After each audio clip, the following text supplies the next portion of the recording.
Rizkiku ada di langit, bukan di tempat kerja. Belajar tawakal kepada putri 10 tahun.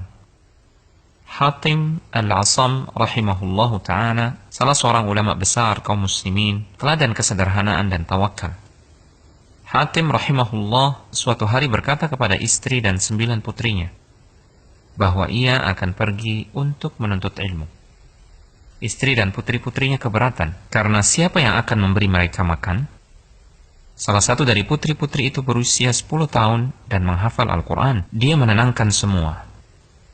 Biarkan beliau pergi. Beliau menyerahkan kita kepada Zat yang maha hidup, maha memberi rizki, tidak pernah mati. Hatim pun pergi. Hari itu berlalu, malam datang menjelang. Mereka mulai lapar, tapi tidak ada makanan. Semua mulai memandang protes kepada putri 10 tahun yang telah mendorong kepergian ayah mereka. Putri hafal Al-Quran itu kembali meyakinkan mereka. Beliau menyerahkan kita kepada Zat yang maha hidup, maha memberi rizki, dan tidak pernah mati. Dalam suasana seperti itu, pintu rumah mereka diketuk.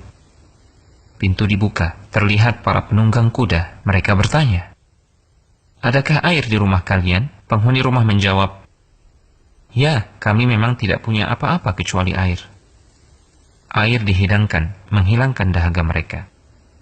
Pemimpin penunggang kuda itu pun bertanya, "Rumah siapa ini?" Penghuni rumah menjawab, "Hatim Al-Asam." Penunggang kuda terkejut. "Hatim, ulama besar kaum muslimin?" Penunggang kuda itu mengeluarkan sebuah kantong berisi uang dan dilemparkan ke dalam rumah. Dan berkata kepada para pengikutnya, "Siapa yang mencintai saya, lakukan seperti yang saya lakukan." Para penunggang kuda lainnya pun melemparkan kantong-kantong mereka yang berisi uang. Sampai pintu rumah sulit ditutup karena banyaknya kantong-kantong uang. Mereka kemudian pergi.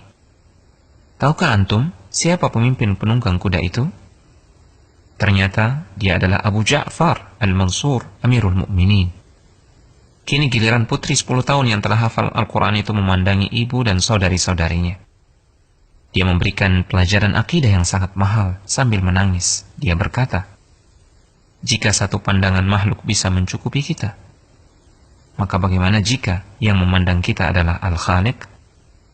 Terima kasih nak, kau telah mengingat kami yang dominasi kegelisahannya hanya urusan dunia. Hingga lupa ada Al-Hayyur Razzaq, hingga lupa jaminannya. Dan di langitlah rizki kalian, bukan di pekerjaan, bukan di bank, bukan di kebun, bukan di toko, tapi di langit. Hingga kami lupa tugas besar akhirat. Duhai Allah, janganlah engkau menjadikan dunia sebagai kegundahan terbesar kami."